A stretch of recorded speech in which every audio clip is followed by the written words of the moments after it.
Hi students, 12 physics chapter 2 electrostatic potential and capacitance. और आज इसके थोड़े लास्ट टॉपिक लेने हैं हमें, combination of capacitors, common potential, loss of energy on sharing of charges. तो ये लास्ट चैप्टर पे आ गए हम। यूनिट फर्स्ट में 2 चैप्टर हैं, उसका ये सेकंड चैप्टर, उसके भी लास्ट टॉपिक। अब बात करेंगे हम कॉम्बिनेशन ऑफ कैपेसिटर्स की। क्लियर है? तो कॉम्बिनेशन ऑफ कैपेसिटर्स, अब आप कहोगे क्या है कि अब कॉम्बिनेशन क्यों करना पड़ गया कैपेसिटर का। तो मैं आपको बताऊं, मान लीजिए आपको किसी सर्किट में, इलेक्ट्रिक सर्किट में एक डिजायर्ड कैपेसिटेंस का कैपेसिटर चाहिए और आपके पास बहुत सारे कैपेसिटर्स हैं, लेकिन उस कैपेसिटेंस की वैल्यू का कैपेसिटर नहीं है। तो आप क्या करेंगे, जो आपके पास कैपेसिटर्स हैं उनके डिफरेंट कॉम्बिनेशन से आप डिजायर्ड कैपेसिटेंस गेट कर सकते हैं। तो उसके लिए आप उनको, जो बेसिक 2 कॉम्बिनेशन होते हैं सीरीज कॉम्बिनेशन और पैरेलल कॉम्बिनेशन। इनमें आप जब कैपेसिटर को कनेक्ट करोगे तो आप डिजायर्ड वैल्यू का कैपेसिटेंस गेट कर सकते हैं। क्लियर है? सीरीज कॉम्बिनेशन और पैरेलल कॉम्बिनेशन हम पढ़ेंगे, 2 कॉम्बिनेशन होते हैं बेस। तो उसमें पहला हमारा जो होता है वो होता है सीरीज कॉम्बिनेशन। अब सीरीज कॉम्बिनेशन क्या है उसको स्टडी करते हैं। जब when capacitors are connected in series when they are connected one after other as shown in the figure। तो राइट साइड में एक फिगर है, ध्यान से देखना सीरीज कॉम्बिनेशन क्या होता है। ए और बी पॉइंट के बीच में हमने 2 कैपेसिटर को कनेक्ट किया है, कैपेसिटर्स को। ठीक है, तो ए पॉइंट से हमने पहले कैपेसिटर की पहली प्लेट को कनेक्ट किया। बी पॉइंट से हमने जो लास्ट वाला कैपेसिटर, यहाँ पे 2 ही हैं, ऐसे ही कर करके हम बहुत सारे सीरीज में कनेक्ट कर सकते हैं। तो सेकंड, यहाँ पे 2 ही लिए, तो सेकंड कैपेसिटर की सेकंड प्लेट को बी पॉइंट से कनेक्ट किया, और जो फर्स्ट कैपेसिटर की सेकंड प्लेट है उससे सेकंड कैपेसिटर की फर्स्ट प्लेट को।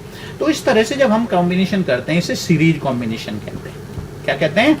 Series combination. जब वन आफ्टर अदर दूसरे कैपेसिटर्स को हम जोड़ते चले जाते हैं। क्लियर है?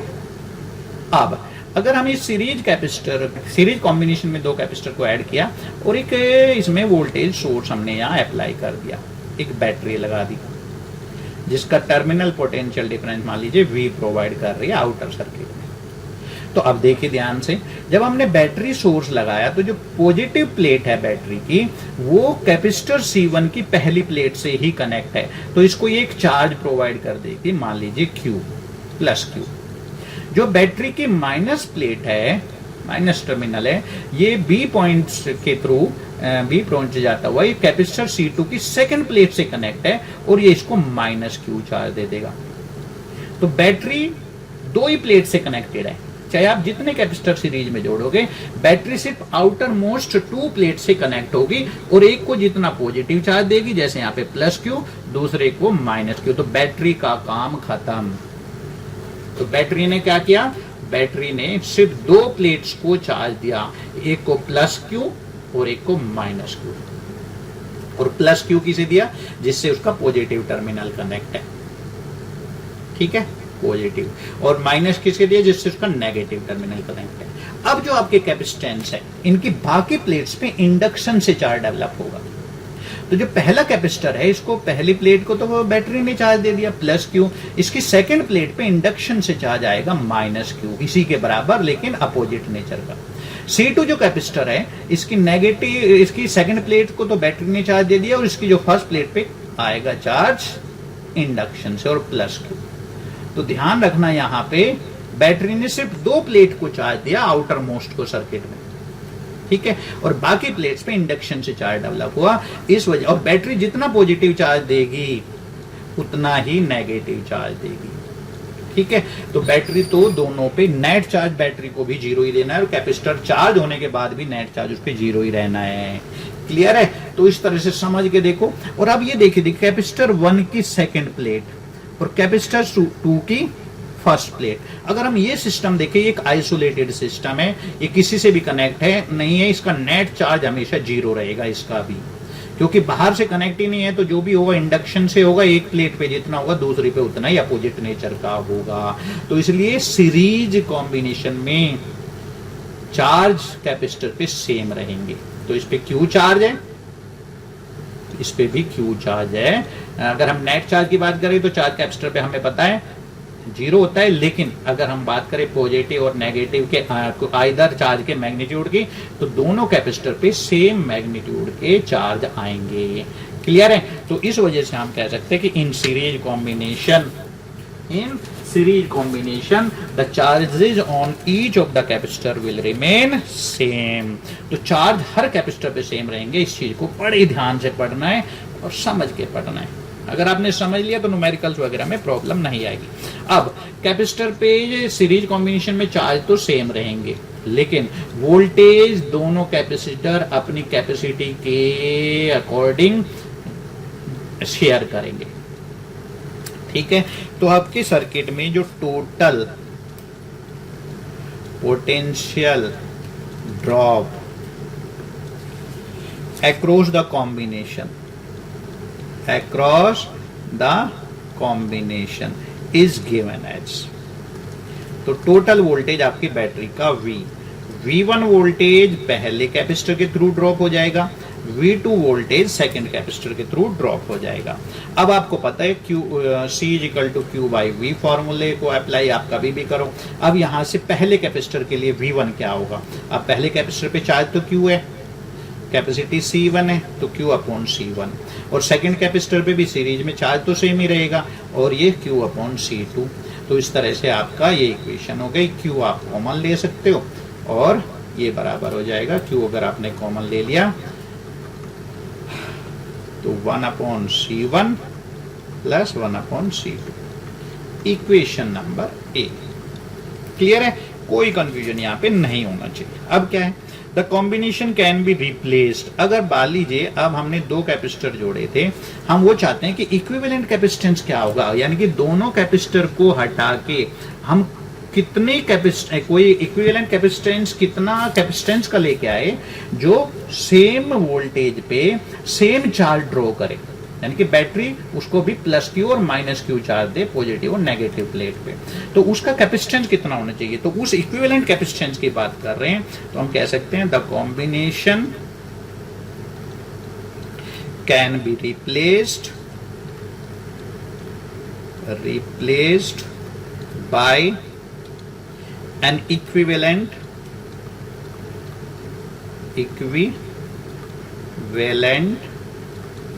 capacitor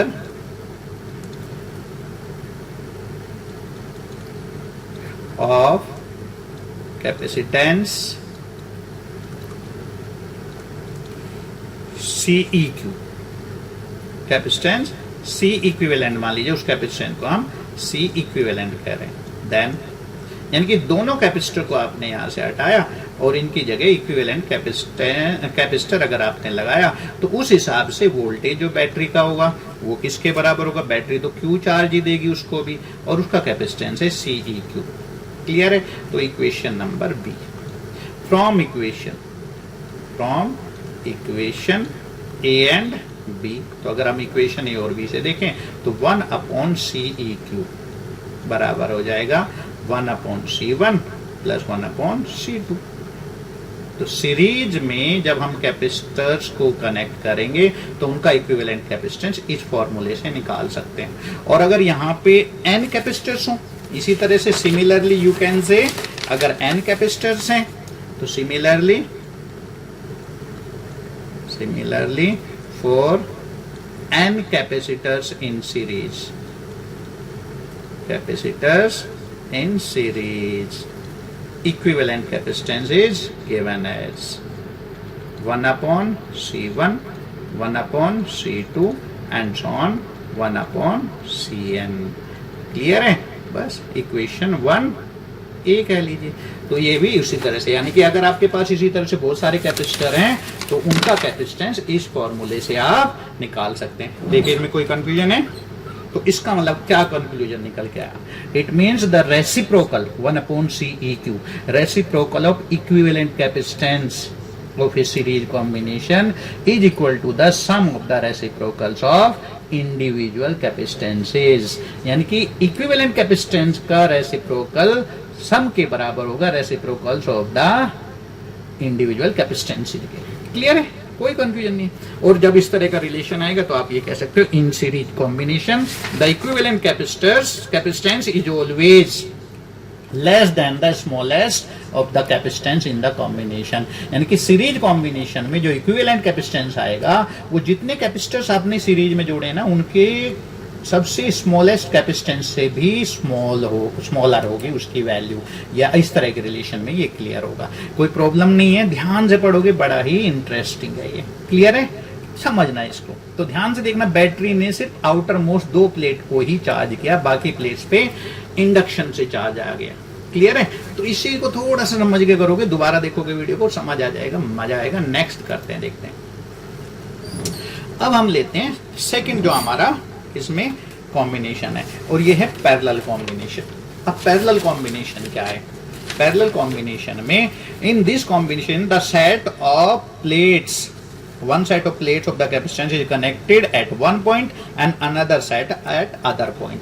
तो दो कैपेसिटर है, यहाँ पे दो कैपेसिटर है, एक का कैपेसिटेंस C1 है, एक का C2 है। इसकी दोनों की पहली प्लेट को A पॉइंट से कनेक्ट कर दिया, ये रहा A पॉइंट से कनेक्ट कर दिया, और दूसरी प्लेट के जो सेट है, दूसरे सेट को उसको B पॉइंट से कनेक्ट कर दिया। तो जब इस तरह से हम कैपेसिटर्स को कनेक्ट करते हैं, इस कॉम्बिनेशन को हम कहते हैं पैरेलल कॉम्बिनेशन। क्लियर है, तो पैरेलल कॉम्बिनेशन में ए और बी पॉइंट के बीच में दोनों कैपेसिटर कनेक्ट कर दिया आपने। क्लियर है, अब हम ए और बी पॉइंट के बीच में अगर सोर्स लगाते हैं, वोल्टेज सोर्स, बैटरी, ए और बी पॉइंट के बीच में वी वोल्टेज मान लीजिए आपकी बैटरी दे, प्लस पॉइंट, प्लस जो आपके बैटरी का टर्मिनल है वो कैपेसिटर की हर एक कैपेसिटर की 1 प्लेट से कनेक्ट होगा, ए पॉइंट से जो कनेक्ट हो रही है, और जो इसका नेगेटिव है वो बी पॉइंट से कनेक्ट है, और बी पॉइंट से कैपेसिटर का दूसरी जो जितने भी आपके कैपेसिटेंस पैरेलल में है उनकी जो प्लेट्स का सेकंड प्लेट्स का जो सेट है वो उससे कनेक्ट हो रहा है। तो बैटरी हर एक कैपेसिटर को सेम वोल्टेज प्रोवाइड करेगी, लेकिन हर कैपेसिटर बैटरी अपने हिसाब से, अपन वोल्टेज तो सेम रहेगा, बैटरी हर कैपेसिटर को, क्योंकि ए और बी के बीच में बैटरी ने सेम पोटेंशियल मेंटेन रखेगी, तो ए और बी के बीच में आपने सारे कैपेसिटेंस लगाए हैं, तो सबके लिए वोल्टेज तो सेम रहेगा। इसका मतलब पैरेलल में वोल्टेज हमेशा सेम रहेगा, लेकिन हर एक कैपेसिटर अपनी कैपेसिटी के हिसाब से चार्ज ड्रॉ करेगा बैटरी से।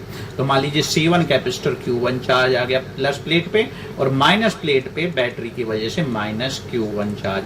ऐसे ही आप मान सकते हो कि सेकंड जो कैपेसिटर है उसकी पहली प्लेट पे प्लस Q2 चार्ज बैटरी ने दिया, और जो सेकंड प्लेट है उसको minus negative terminal of battery ने दिया, minus Q2 charge.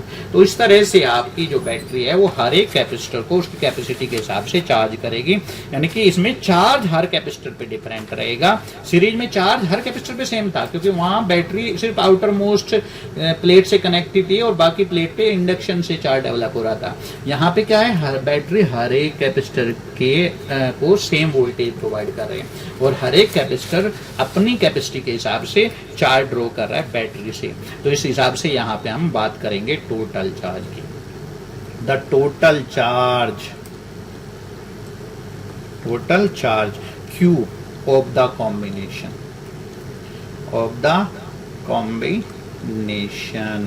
is given as तो टोटल चार्ज क्या हुआ आपके कॉम्बिनेशन का, स्मॉल q से दिखा देते हैं। तो Q इज इक्वल टू, पहला कैपेसिटर मान लीजिए Q1 चार्ज ड्रॉ करता है, दूसरा कैपेसिटर बैटरी से Q2 चार्ज ड्रॉ करता है। तो आपको पता है फॉर्मूला, तो Q is equal to C भी होता है। तो पहली कैपेसिटर के लिए उसकी कैपेसिटी C1 है लेकिन पोटेंशियल V, दूसरे कैपेसिटेंस के लिए C2 उसकी कैपेसिटेंस है और V उसको पोटेंशियल दिया बैटरी ने। तो इक्वेशन नंबर आपकी, अगर आप इसे थोड़ा सा एक और कर सकते हैं कि इसमें अगर मैं कॉमन ले लूँ V को, तो ये आ जाएगा C1 plus C2 into V। तो इक्वेशन नंबर हो गई 1। क्लियर, या ए इक्वेशन बना देते हैं। अब हम क्या बात करते हैं, द कॉम्बिनेशन। अब हम फिर अगर हम इन दोनों कैपेसिटर को हटा के इक्विवेलेंट कैपेसिटर लेके आए, यानी कि दोनों मिलके जो काम कर रहे हैं वो अकेला करेगा, वो इक्विवेलेंट कैपेसिटेंस होगा, उसका कैपेसिटेंस इक्विवेलेंट कैपेसिटेंस होगा। The combination can be replaced by a capacitor of capacitance C equivalent, यानी कि इक्विवेलेंट कैपेसिटर हम इसको कहेंगे। देन Q जो चार्ट ड्रॉ करेगा इक्विवेलेंट कैपेसिटर, वो बराबर करेगा उसके कैपेसिटेंस, उसकी कैपेसिटी है CEQ। और वोल्टेज तो उसको भी बैटरी ए और बी पॉइंट के बीच में आप लगाओगे, यही सोर्स दोगे तो वोल्टेज V। क्लियर है? तो Q is equal to CEQ into V। तो from equation A and B, from equation A and B, तो इक्विवेलेंट कैपेसिटेंस आपके सर्किट का हो जाएगा, अगर हम दोनों इक्वेशन को देखते हैं ए और बी को, तो C1 प्लस C2। तो दो कैपेसिटर सीरीज में लगाए तो उनका इक्विवेलेंट कैपेसिटेंस आएगा C1 प्लस C2, दोनों के कैपेसिटेंस के सम के बराबर। और similarly for n capacitors in parallel combination,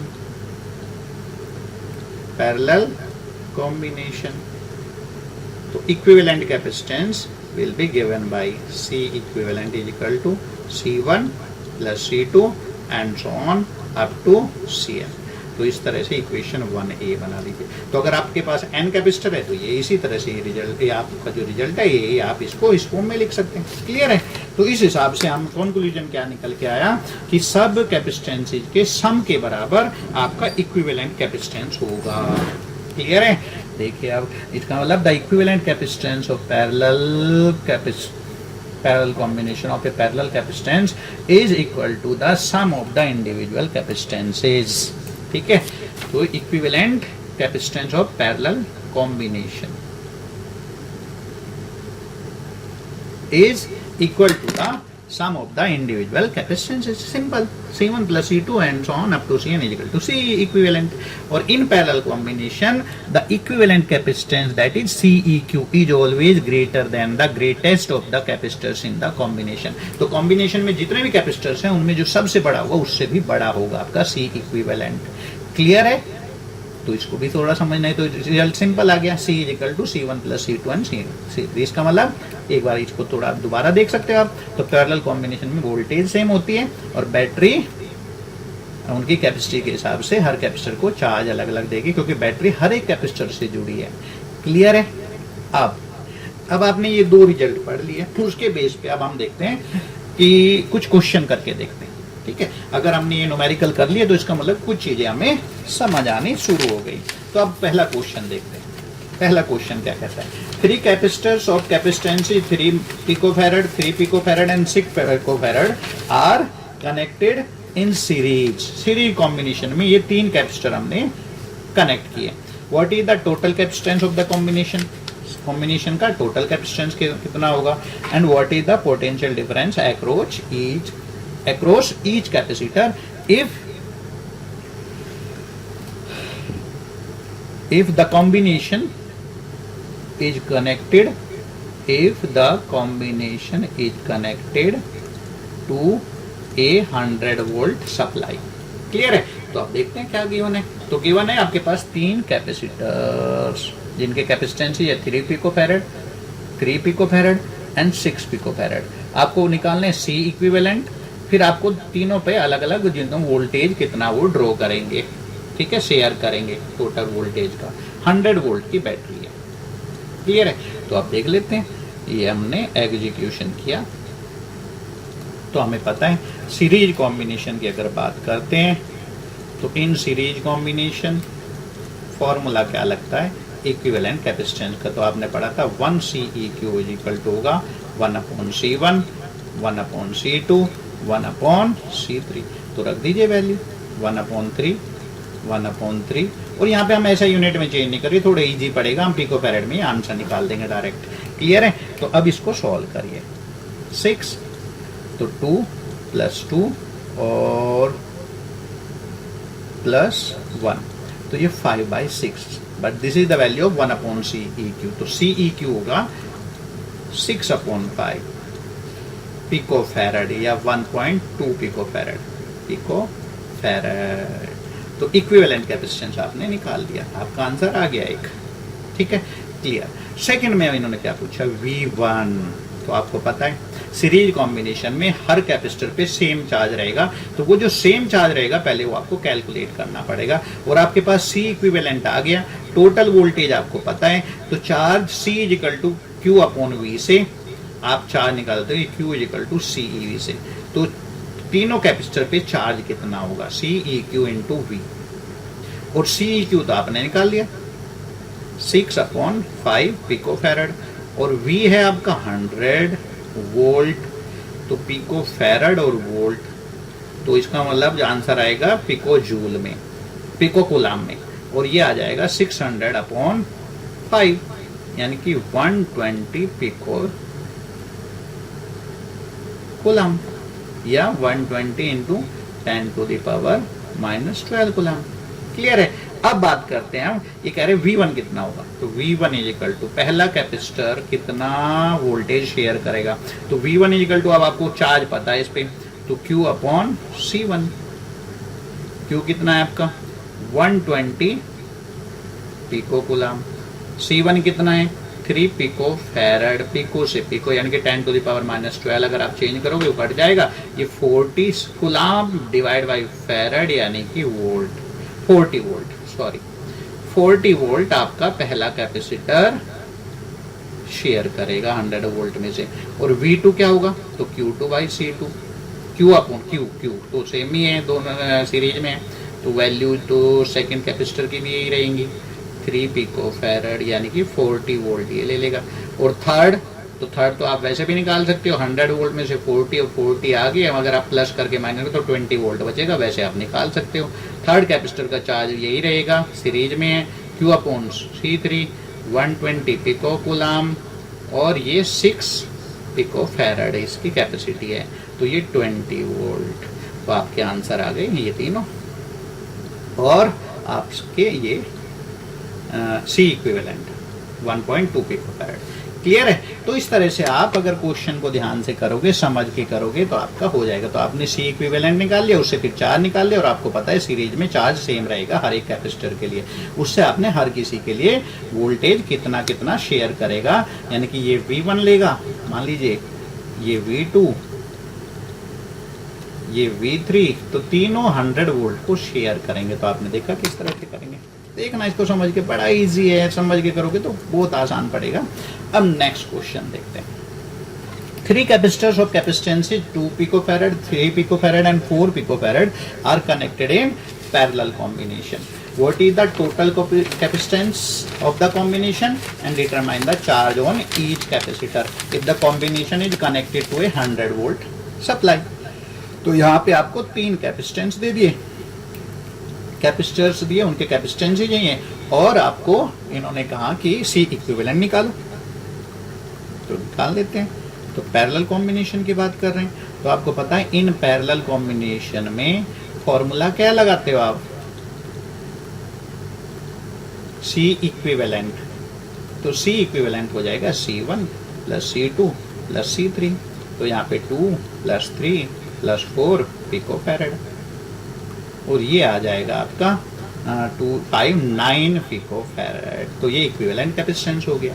अब आप वो पूछ रहे हैं कि Q1 कितना होगा, पहला कैपेसिटर कितना, तो वोल्टेज तो आपको पता है 100 वोल्ट की बैटरी अगर है, दे रखी है इनमें क्वेश्चन में, ये रहा 100 वोल्ट, तो इसका मतलब पहला कैपेसिटर कितना चार्ज लेगा, दूसरा कितना लेगा, तो वोल्टेज आपको पता है 100 वोल्ट लेगा, ठीक है।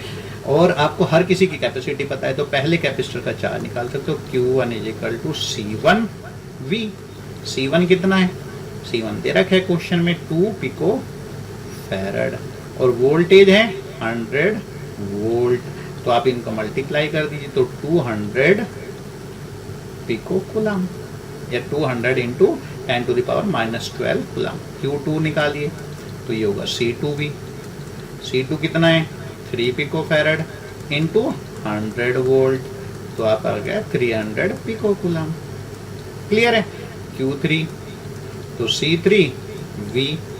तो आपको देखना पैरेलल में आपको पता है वोल्टेज बैटरी हर किसी कैपेसिटर को 100 वोल्ट 100 वोल्ट 100 वोल्ट सबको देगी, और उनको पास कितना चार्ज आएगा तो उनकी कैपेसिटी डिसाइड करेगी। तो ये 4 पिको फैरड का था, 100 वोल्ट इसको भी मिलेगा, तो ये हो जाएगा 400 पिको कूलाम। और अगर पिको कूलाम को आप कहो तो 10⁻⁻12 कूलाम आ जाएगा यहाँ पे। तो इसमें कोई कंफ्यूजन नहीं होना चाहिए। क्लियर है? तो ये आपके 3 आंसर ये हो गए, और ये अब 9 पिको, ये भी पूछा था इसमें क्वेश्चन में, तो सारे आंसर्स को एक जगह भी लिख सकते हो आप। क्लियर है? तो कोई कंफ्यूजन नहीं है, सीरीज हो गया, पैरेलल हो गया।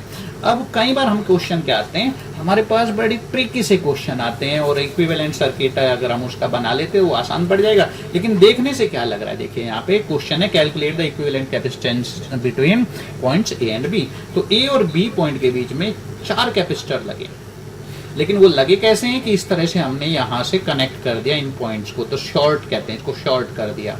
तो अब ध्यान से देखना, अब ये हमें पता करना है कौन से कैपेसिटर सीरीज में है और कौन से पैरेलल में। तो पहले हमें इसका एक इक्विवेलेंट सर्किट अगर हम ड्रॉ कर पाए तो हमारा ये आसान हो जाएगा। तो हमें पहले पता चल जाएगा कौन सा पैरेलल में है या सीरीज में है या नहीं है। तो देखिए ए और बी पॉइंट हमने बना लिए। हम ए पॉइंट अगर हम देखते हैं कहाँ है, तो ए पॉइंट C1 की पहली प्लेट से पहले हर जगह ए पॉइंट है, यहां से यहां तक ए पॉइंट ही है कहीं भी, तो ये भी ए पॉइंट है। और आपने शॉर्ट कर दिया तो ये भी ए पॉइंट है। तो जहां आप शॉर्ट कर देते हो पॉइंट वहीं पहुंच जाएगा। आप सिंपल लैंग्वेज में देख लो तो ए पॉइंट यहां भी है। और अगर आपने इस पॉइंट को सी नाम दे दूं मैं, ठीक है, तो सी को अगर मैं यहां कनेक्ट कर दिया तो ये पॉइंट भी सी हो जाएगा। अब देखो ए और बी तक जाने में सी पॉइंट और पड़ गया बीच में, हमने नाम दिया सी, हमने दिया। अब ए और सी के देखिए C1 कैपेसिटर ए और सी के बीच में, ध्यान से देखो C1 कैपेसिटर ए और सी के बीच में, C2 कैपेसिटर भी ए और सी के बीच में, C3 कैपेसिटर भी ए और सी के बीच में। कौन सी प्लेट है उसका मतलब नहीं है आपको, आप देखो ए और सी के बीच में, तो ये पॉइंट ए है, ये भी ए है, ये पॉइंट सी है, ये भी सी है। तो आप देखना ए और सी के बीच में C1 है, ठीक है, ए और सी पॉइंट के बीच में C1 कैपेसिटर, ए और सी के बीच में C2 है, ए और सी के बीच में C3 है, और C और B के बीच में जाके C4 है। तो आपके जो 3 कैपेसिटर है वो ए और सी के बीच में आ गए, C1 कैपेसिटी का, C2 भी ए और सी के बीच में। ध्यान से देखो इक्विवेलेंट सर्किट आपने बना दिया, और ये C3 कैपेसिटर भी यहीं पे है। तो ये 3 हो गए आपस में पैरेलल में, और जो C और B के बीच में C4 कैपेसिटर है वो यहां रहेगा। तो इसका मतलब यहाँ पे C1, C2, C3 are in parallel. तो आपने इक्विवेलेंट सर्किट बना के देखो कितना आसान हो गया। तो इस तरह के ट्रिकी क्वेश्चन बहुत आते हैं, ध्यान से अगर आपने इक्विवेलेंट सर्किट बना लिया तो बहुत आसान होते हैं, इंटरेस्टिंग होते हैं। तो पैरेलल कॉम्बिनेशन में, तो ये पैरेलल कॉम्बिनेशन में है, देन इक्विवेलेंट कैपेसिटेंस क्या होगा इन तीनों का, तो तीनों का C1 plus C2 plus C3, then net capacitance of the circuit, of circuit. अब जो ये C इक्विवेलेंट है, अगर मैं इसका इक्विवेलेंट, तो ए C1 C2 C3 की जगह ए और सी के बीच में, ए पॉइंट और सी के बीच में हम ये लगा सकते हैं कि एक कैपेसिटेंस है, एक कैपेसिटर है जिसका कैपेसिटेंस CEQ है जो हमने अभी कैलकुलेट किया, और C और B के बीच में एक C4 है। इसका मतलब CEQ जो आपने कैलकुलेट किया, जो भी उसकी वैल्यू आएगी वो C4 के साथ सीरीज में होगी। तो CEQ, तो ये पहला पॉइंट आपने कर दिया, क्लियर है। अब दूसरा पॉइंट आपने क्या देखा क्वेश्चन का, कि CEQ and C4 are in series. तो स्टेप है, एक तरह से स्टेप वाइज किया आपने क्वेश्चन को, स्टेप फर्स्ट, स्टेप सेकेंड, ठीक है। तो CEQ and C4 are C, therefore equivalent capacitance जो C नेट अगर मैं कहूं तो वो बराबर होगा इन दोनों। अगर दो कैपेसिटेंस इस तरह से सीरीज में दिए हैं, आपको पता है इनका डायरेक्ट निकालने का भी तरीका होता है कि C net is equal to होगा दोनों का मल्टीप्लाई CEQ इंटू 4 अपॉन दोनों का सम C4, और दोनों का सम C4। तो इसका मल्टीप्लाई का मतलब C1 plus C2 plus C3 into C4 divide by C1 plus C2 plus C3 plus C4। तो ये आपका आंसर हो जाएगा। अब आपने ये कैसे निकाला, ये थोड़ा सा मैं साइड में समझाऊंगा आपको। जैसे आपको कोई कहे कि अगर आप सीरीज कॉम्बिनेशन की बात करें, दो कैपेसिटर हैं, उनका इक्विवेलेंट होगा 1/C1 प्लस 1/C2। तो अगर मैं राइट साइड का एलसीएम ले तो C1 C2 ऊपर आ जाएगा C1 प्लस C2। तो CEQ को डायरेक्ट भी निकाल सकते हो आप। ये न्यूमेरिकल से अलग समझा रहा हूँ मैं आपको, दोनों कैपेसिटर की मल्टीप्लाई और दोनों का सम से डिवाइड कर दीजिए। अब देखिए ये फॉर्मूला बड़ा डायरेक्ट आप कर सकते हो। तो आपके पास C4 और CEQ क्या थे, सीरीज में थे, तो आपने डायरेक्ट इस फॉर्मूले को यूज करके आपने इनका रिजल्टेंट कैपेसिटेंस निकाल दिया। क्लियर है? इस चीज को बड़े ध्यान से देखना, बड़े इंटरेस्टिंग क्वेश्चन है अगर आप समझ के करो। तो ये कॉम्बिनेशन ऑफ कैपेसिटर्स आपने पढ़ा आज। क्लियर है? ये समझ आ जाना चाहिए, इसमें कोई नहीं है। 3 न्यूमेरिकल भी किया हमने। थोड़ा आगे बढ़ते हैं। अब हम ले लेते हैं कॉमन पोटेंशियल। अब कॉमन पोटेंशियल क्या है? ठीक है, तो जब हम दो चार्ज कैपेसिटर को, हमने दो कैपेसिटर को चार्ज किया, कैपेसिटर 1 हमने इसको चार्ज किया, इसकी कैपेसिटी C1 है, चार्ज इस पे Q1 आ गया, पोटेंशियल इस पे V1 आ गया। मान लीजिए चार्ज करने से कैपेसिटर 2 को भी हमने किया, तो उसके कैपेसिटी C2 है, उस पे चार्ज Q2 आ गया मान लीजिए चार्ज करने से, और उस पे पोटेंशियल V2 डेवलप हो गया। तो टोटल चार्ज, अब हम बात करें कि जब हम इन दोनों को कनेक्ट कर देंगे, इन दोनों कैपेसिटर को हमने कनेक्ट कर दिया, तो इसे कहते हैं कनेक्ट कर दिया। तो होगा क्या? कनेक्ट हम थोड़ा सा अलग दिखा देते हैं। यहाँ इन्हें ऐसे ही रखो, आप इन्हें कनेक्ट करने के लिए यहाँ डायग्राम बना लो। तो हमने इन्हें कनेक्ट कर दिया। कनेक्ट कैसे किया? इस कैपेसिटर की प्लेट को इसको इससे कनेक्ट कर दिया। अब क्या होगा? जब कनेक्ट कर देंगे तो पोटेंशियल दोनों का कुछ टाइम के बाद सेम हो जाएगा, चार्ज बदल जाएगा। इस पे मान लीजिए Q1 था तो Q1 डैश आ गया, इस पे Q2 डैश। इसकी कैपेसिटी पे कोई फर्क नहीं पड़ेगा, कैपेसिटी तो साइनल नोट A/D होती है, तो उससे थोड़े ही आप ना A बदला है ना D बदला है, तो कैपेसिटी तो C1 C2 ही रहेगी। लेकिन चार्ज आपका रीडिस्ट्रीब्यूट हो जाएगा और पोटेंशियल भी न्यू आ जाएगा, और दोनों प्लेट पे सेम पोटेंशियल आ जाएगा। ठीक है, तो आप अगर बात करें before charging, before connection, before sharing, जब आपने कनेक्ट नहीं किया दोनों को, तो टोटल चार्ज क्या था आपके सिस्टम पे? टोटल चार्ज ऑफ सिस्टम, दोनों कैपेसिटर पे टोटल चार्ज था आपका Q = Q1 + Q2। सिंपल, कोई प्रॉब्लम नहीं होनी चाहिए। तो इसका, और आपको पता है ये Q1 होगा C1 V1 और ये होगा C2 V2। तो इक्वेशन आपकी A हो गई। अब आफ्टर शेयरिंग, जब आपने कनेक्ट कर दिया दोनों तो सेम पोटेंशियल ले लेंगे दोनों, और मान लीजिए चार्ज तो उतना ही रहेगा क्योंकि आपने बैटरी तो कनेक्ट नहीं किया, तो चार्ज रीडिस्ट्रीब्यूट जरूर होगा, लेकिन चार्ज का अमाउंट तो उतना ही रहेगा दोनों कैपेसिटर पे। तो Q = Q1 डैश कह सकते हैं आप, Q2 डैश। तो शेयरिंग के बाद चार्ज डिस्ट्रीब्यूट हुआ, मान लीजिए पहले कैपेसिटर पे Q1 डैश आ गया, दूसरे पे Q2 डैश आ गया। सिंपल। तो लेकिन पोटेंशियल सेम ले लेंगे, तो C1 इसकी कैपेसिटी है, V ये पोटेंशियल ले लेगा, C2 इसकी कैपेसिटी है, V ये पोटेंशियल ले लेगा, तो Q1 dash Q = CV formula आपने अप्लाई कर दिया, और इसमें आप कॉमन ले सकते हो V को, तो C1 + C2 × V। तो ये जो V है इसे हम कॉमन पोटेंशियल कहते हैं। यानी कि जब दो कैपेसिटर्स को आप इस तरह से कनेक्ट कर दोगे तो वो, इसको कहते हैं हम शेयरिंग ऑफ चार्जेस, और common potential they will get the common potential. तो from equation A and B, तो कॉमन पोटेंशियल का फॉर्मूला आप कैलकुलेट कर सकते हो।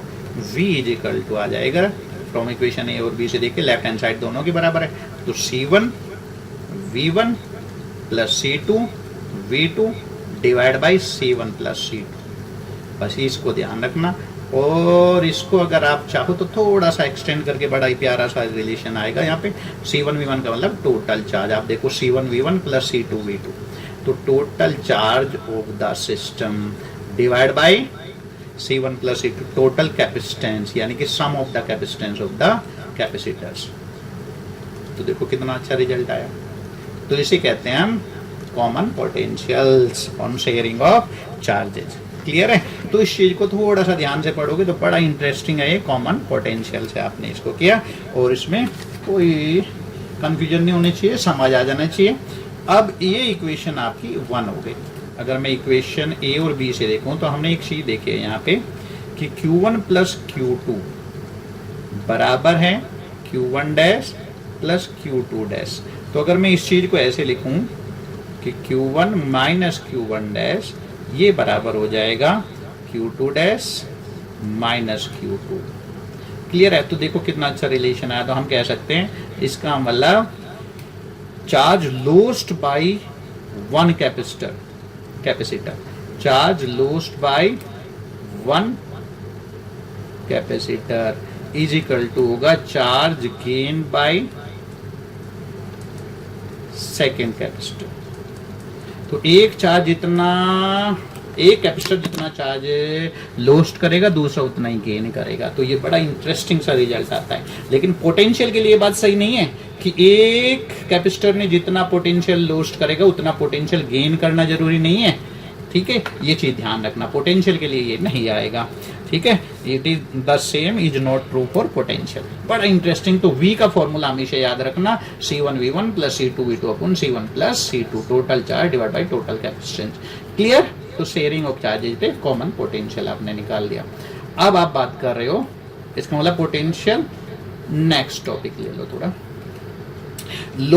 Loss of energy in sharing of charges.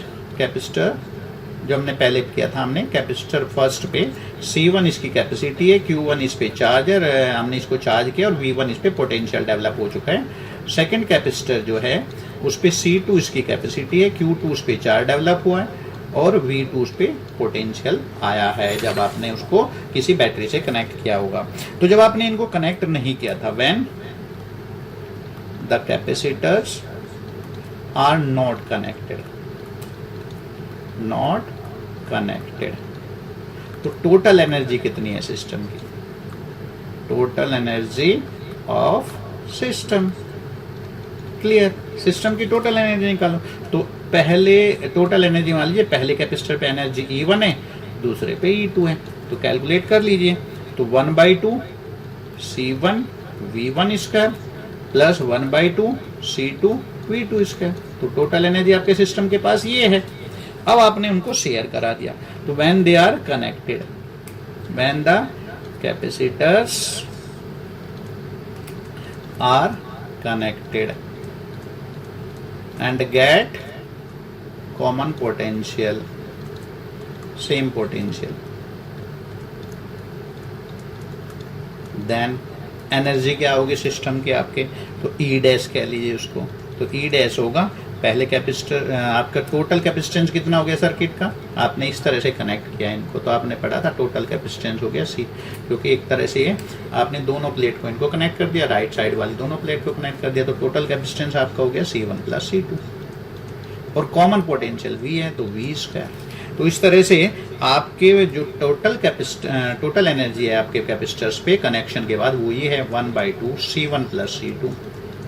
ठीक है, V क्या है? कॉमन पोटेंशियल, और इसका फॉर्मूला तो हमने निकाला था, उसकी वैल्यू रख दो कॉमन पोटेंशियल की। तो C1 V1 C2 V2 upon C1 plus C2 का, और ये आप करोगे स्क्वायर। और जब आप इसको सॉल्व करोगे, ठीक है, इस एक्सप्रेशन को जब आप सॉल्व करोगे तो यू विल गेट, इसको आप इक्वेशन B बना लीजिए, equation B। then loss in energy, loss in energy on sharing of charges। तो एनर्जी में लॉस कितना हुआ? तो delta E is equal to E minus E dash.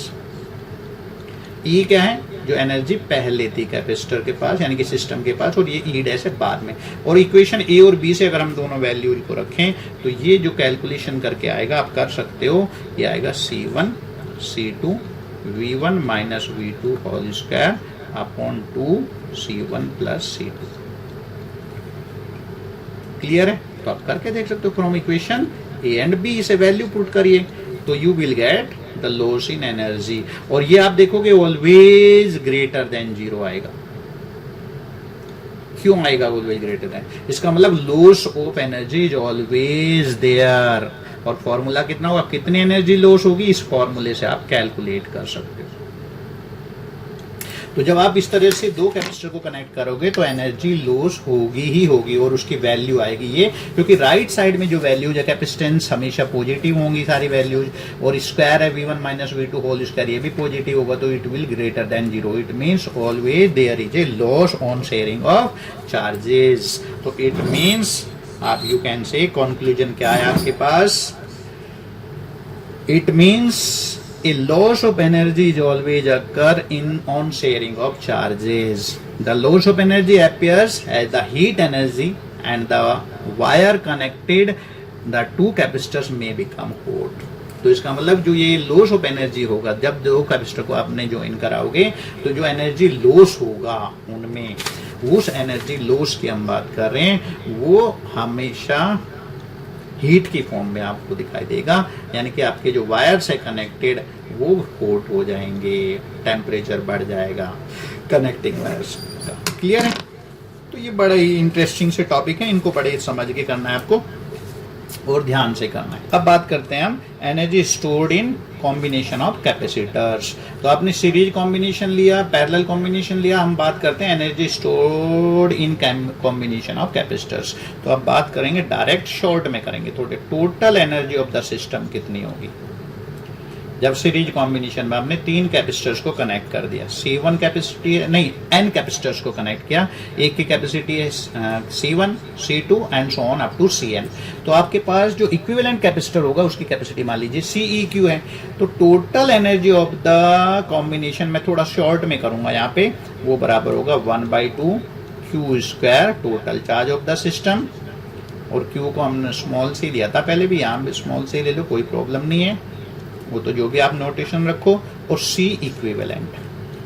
ठीक है, ये आपके कॉम्बिनेशन की पूरी एनर्जी होगी। और हमें पता है 1/2 Q², अगर मैं कॉमन ले लूं तो 1/CEQ किसके बराबर होगा, 1/C1 सीरीज कॉम्बिनेशन, हमें पता है 1/CEQ बराबर होता है 1/C1 plus 1/C2 and so on 1/Cn। तो 1/CEQ वैल्यू रख दिया। अब हम फिर दोबारा इसको एक्सपेंड करें तो 1/2 Q²/C1, 1/2 Q²/C2 and so on 1/2 Q²/Cn। तो इस हिसाब से अगर हम कहें, ये होगा आपका U1 पहले कैपेसिटर में एनर्जी स्टोर, ये दूसरे में energy store and so on up to UN। तो U = U1 + U2 and so on up to UN। अब पैरेलल कॉम्बिनेशन में हम बात कर लेते हैं। हमने n कैपेसिटर, C1 कैपेसिटी का है, C2 का है और अप टू Cn है। इस तरह से n कैपेसिटर को हमने पैरेलल में कनेक्ट किया और फिर एक बैटरी आपने लगा दी V वोल्टेज की। तो फिर आपके कॉम्बिनेशन की टोटल एनर्जी देख लेते हैं। तो 1/2 CEQ V², ये भी एनर्जी का फॉर्मूला है। 1/2 V² तो कॉमन है, CEQ की जगह आपका कैपेसिटेंस आपने n लगाई तो सबका कैपेसिटेंस का सम V²। और अगर आप इसको एक्सपेंड करेंगे तो 1/2 C1 V², और पैरेलल में सबके पास वोल्टेज यही रहेगा C2 V² and so on 1/2 Cn V²। तो इसका मतलब ये भी U1 + U2 and so on. तो आपका कॉम्बिनेशन चाहे कोई भी हो, जो सिस्टम की टोटल एनर्जी होगी वो इंडिविजुअल जो आपके कैपेसिटर्स हैं उन पे स्टोर्ड एनर्जी के सम के बराबर होगा। क्लियर है? तो यू कैन से thus it is concluded that the energy stored in series or parallel combination is equal to the sum of the energies stored in individual capacitors। Clear है? तो देखिए बड़ा अच्छा रिजल्ट आया। तो सीरीज कॉम्बिनेशन हो या पैरेलल कॉम्बिनेशन हो, आपके सिस्टम की टोटल एनर्जी जितने भी आपके कैपेसिटर्स हैं उनके पास जो स्टोर्ड एनर्जी है उनके सम के बराबर होगी दोनों कॉम्बिनेशन में। तो बड़ा ही इंटरेस्टिंग रिजल्ट है ये भी। अब हम थोड़ी बात करेंगे, एक ये टॉपिक वो पूछा जाता है इससे रिलेटेड क्वेश्चन, स्फेरिकल कैपेसिटर। तो स्फेरिकल कैपेसिटर क्या है? अब हमने कैपेसिटर पढ़े थे, हमने पढ़ा पैरेलल प्लेट कैपेसिटर, दो प्लेट होती हैं, दो कंडक्टर से, हमने शुरू में पढ़ा था दो कंडक्टर से कैपेसिटर बनता है। अब हम एक स्फीयर की बात करें तो वो कैसे कैपेसिटर हो सकता है? तो इसमें हम क्या एज्यूम करते हैं कि जो ये एक स्फीयर है, मान लीजिए इसका रेडियस है R और इसको हमने चार्ज दे दिया Q, तो एक कंडक्टर को भी हम कैपेसिटर कह सकते हैं। इसका जो कॉन्सेंट्रिक स्फीयर होगा, इसके सेंटर पे जिसका सेंटर होगा और उसकी रेडियस होगी इन्फिनिटी, यानी कि एक इनफाइनाइट रेडियस का होलो स्फीयर हम इसके अराउंड मानेंगे। उस इनफाइनाइट रेडियस वाला जो कैपेसिटर है वो हमको दिखाई नहीं दे रहा है, वो कंडक्टर, तो हम कहेंगे जो सिंगल कंडक्टर है वो भी एक कैपेसिटर है, उसका जो दूसरा कंडक्टर है वो इन्फिनिटी पे है। और स्फेरिकल कैपेसिटर के केस में वो एक होलो स्फीयर है with infinite radius, concentric hollow sphere. तो ऐसे क्वेश्चन में जब हम इसको Q चार्ज अगर हम लेते हैं और R इसकी रेडियस है, तो हम कह सकते हैं कि when Q charge is given to a conductor of radius R, then the potential at any point on the surface of the spherical capacitor will be given as V is equal to, हमें पता है अगर एक sphere को हम Q charge दे दें Q और उसकी रेडियस R है, तो उसकी सरफेस पे भी और अंदर के भी किसी भी पॉइंट पे ये पोटेंशियल आ जाएगा Q अपॉन R, और K की वैल्यू आपको पता है वैक्यूम में 1/4 पाई एप्सिलॉन नॉट, ठीक है, Q अपॉन R। क्लियर है? अब हमें पता है कि इसका मतलब ये आपका कंडक्टर है और इसका कैपेसिटेंस है। तो हम जब कैपेसिटर की बात करें वहां पोटेंशियल डिफरेंस होता है, तो जो उसका जो होलो स्फीयर होगा इनफाइनाइट कैपेसिटी का, उसका पोटेंशियल इन्फिनिटी पे हम 0 लेते हैं। तो अगर इसका वोल्टेज V है, इन्फिनिटी पे पोटेंशियल 0 लेंगे, तो पोटेंशियल डिफरेंस इस कैपेसिटर के लिए होगा V के बराबर। Then capacitance of spherical capacitor is given by capacitance of, थोड़ा ऊपर लिख लो, जगह कम है, थोड़ा और ज्यादा चीजें समझानी, इसी पेज पे खत्म करना है, ठीक है। देन तो आप लिख सकते हो, then the capacitance of spherical capacitor, spherical conductor और कैपेसिटर यू कैन से, और कैपेसिटर इज गिवन बाय, तो C is equal to Q upon V होता है, और Q यहाँ पे हमने कैपिटल लिया है तो Q अपॉन V, और V का मतलब पोटेंशियल इस कैपेसिटर का, और इन्फिनिटी वाला कैपेसिटेंस तो 0 है, तो Q अपॉन V हो जाएगा। और Q अपॉन V इक्वेशन 1 से हम इस वैल्यू को अगर कैलकुलेट करें तो ये आएगा 4 पाई एप्सिलॉन नॉट R। तो एक स्फेरिकल कैपेसिटर कंडक्टर भी एक कैपेसिटर ही माना जाता है। उसका जो दूसरा पार्ट है, दो कंडक्टर से कैपेसिटर बनता है, वो इनफाइनाइट रेडियस का कॉन्सेंट्रिक स्फीयर होगा, जिसके पोटेंशियल को हम 0 लेते हैं इन्फिनिटी पे। क्लियर है? तो इसका मतलब एक स्फेरिकल कैपेसिटर का कैपेसिटेंस होगा 4 pi epsilon naught R, that is C proportional to R। तो जितनी रेडियस ज्यादा होगी उतना उसका कैपेसिटेंस ज्यादा होगा। क्लियर है? तो इस तरह के इसके बेस पे भी क्वेश्चन पूछे जाते हैं। वैसे हम कैपेसिटर की अगर ये एक स्फीयर ले ले, होलो हो या सॉलिड, और एक इसके बाहर स्फीयर लेके हम इसको ड्राइव भी कर सकते हैं, लेकिन वो आपके कोर्स में नहीं है, इसलिए हम यहाँ पे कोर्स की वाली ही बात करेंगे। अब हम बात करते हैं, एक पूछा जाता है कि अगर हम पूरी अर्थ को एक कंडक्टिंग स्फीयर लेते हैं तो कैपेसिटेंस क्या होगा? तो कैपेसिटेंस ऑफ अर्थ, जब इसको हम taking it to be a conducting sphere, तो कोई आपसे पूछ सकता है कि अर्थ के बराबर अगर कंडक्टिंग स्फीयर है तो उसकी कैपेसिटी निकालो आप, क्योंकि आपको फॉर्मूला पता चल गया, C is equal to 4 pi epsilon naught R। तो निकालिए C is equal to 4 pi epsilon naught R vacuum में, और 4 पाई एप्सिलॉन नॉट की वैल्यू आपको पता है 1/9 इंटू 10 टू द पावर, ऐसा यूनिट में होगी, और R आप लेंगे रेडियस ऑफ अर्थ, और ये आप लेंगे 6.4 into 10 to the power 6 metre, ऐसा यूनिट में सारी यूनिट लोगे तो आपका आंसर ऐसा यूनिट में आएगा, दैट इज फैराड। और ये आपका निकल के आएगा, करके देखना, 711 into 10 to the power -6 farad, that is 711 micro farad. तो आप सोच के देखिए, अगर हम पूरी अर्थ के बराबर भी एक कंडक्टिंग स्फीयर ले, उसकी भी कैपेसिटी 1 फैराड के तो मतलब ही नहीं है। 1 फैराड 1 माइक्रो फैराड होता है, 1 farad is equal to 10 lakh micro farad, 10 to the power 6 micro farad.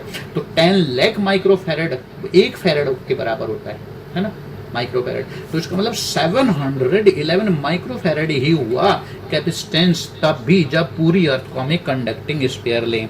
तो इसका मतलब मान के सोच के देखिए कि फैराड कितनी बड़ी यूनिट है।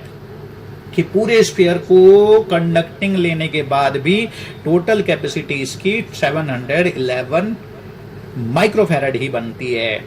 इसका मतलब farad is a very very big unit, bigger unit, इसलिए हम पिक माइक्रोफैराड, नैनोफैराड या पिकोफैराड यूज करते हैं प्रैक्टिकली। ओके, चलो डन। आज इतना ही। आपके ये टॉपिक सिलेबस के हिसाब से खत्म हो गए। कुछ टॉपिक्स ऐसे हैं जो आपको लगता है जहाँ प्रॉब्लम है वहाँ बाद में डिस्कस किया जा सकता है। न्यूमेरिकल्स ज़्यादा से ज़्यादा प्रैक्टिस करनी है। Okay, thank you. आज इतना ही, बाय।